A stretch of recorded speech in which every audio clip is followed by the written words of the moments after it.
প্রশ্নে যাব ইনশাআল্লাহ। ইনশাআল্লাহ। আপনার জন্য পরের প্রশ্ন, আল্লাহু আকবার। কোন খলিফা মাঝে মধ্যে বলতেন অপরাধীর শাস্তি ত্বরান্বিত করা অথবা দ্রুত অপরাধ মার্জনা করে দেয়া একজন শাসকের সর্বোত্তম আচরণ, এর ফলে শাসন ক্ষমতার প্রতি অন্যদের লোভ কমে যায়? এ মুসা ইবনে মোহাম্মদ আল হাদি, বি খলিফা হারুনুর রশিদ, সি ওমর ইবনে আব্দুল আজিজ, ডি মুতাসিম বিল্লাহ। যে যদি অপরাধী হয়ে থাকে শাস্তি দ্রুত দিয়ে দেওয়া অথবা দ্রুত অপরাধ ক্ষমা করে দেওয়া, এটা হলে একজন শাসকের জন্য সর্বোত্তম আচরণ হবে এবং শাসন ক্ষমতার প্রতি মানুষের লোভ কমে যাবে। কে বলেছিলেন এই কথা?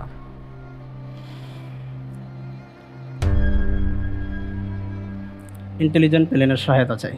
আচ্ছা, ইন্টেলিজেন্ট প্যানেলের সহায়তা দেয়া হোক।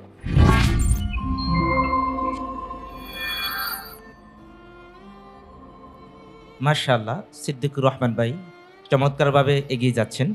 এই পর্যায়ে তিনি আমাদের সহযোগিতা কামনা করেছেন।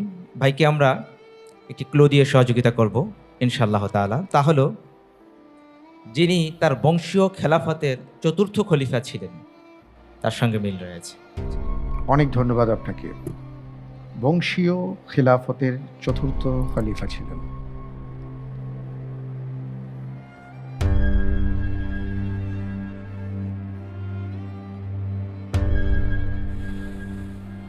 আলহামদুলিল্লাহ ওয়া আলাইহি তাওয়াক্কালতু।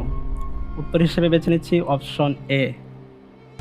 অপশন এ, জি, আপনি বলতে চাচ্ছেন যে অপশন এ যিনি আছেন মুসা ইবনে মোহাম্মদ আল হাদি, তিনি তাদের বংশীয় খেলাফতের চতুর্থ খলিফা? জি, ফ্রিজ করে দিচ্ছি। জি ইনশাআল্লাহ। ফ্রিজ করা হোক অপশন এ, মুসা ইবনে মোহাম্মদ আল হাদি। মুসা ইবনে মোহাম্মদ আল হাদি কে ছিলেন? মোহাম্মদ আল মাহদি তৃতীয় খলিফা, তার ছেলে হাদি, আবু জাফর আল মানসুরের নাতি এবং হারুন রশিদের আপন ভাই, আব্বাসীয় খলিফা। আচ্ছা, আপনি যে উত্তরটি দিয়েছেন একটি লাইফলাইন ব্যবহার করে, আপনার উত্তরটি সঠিক উত্তর। আলহামদুলিল্লাহ। মাশাআল্লাহ, তাবারাকাল্লাহ। একেবারে দাড়ি কমার সহকারে সব আপনারা পড়েছেন। মাশাআল্লাহ, সুবহানাল্লাহ, জ্ঞান অর্জন করেছেন।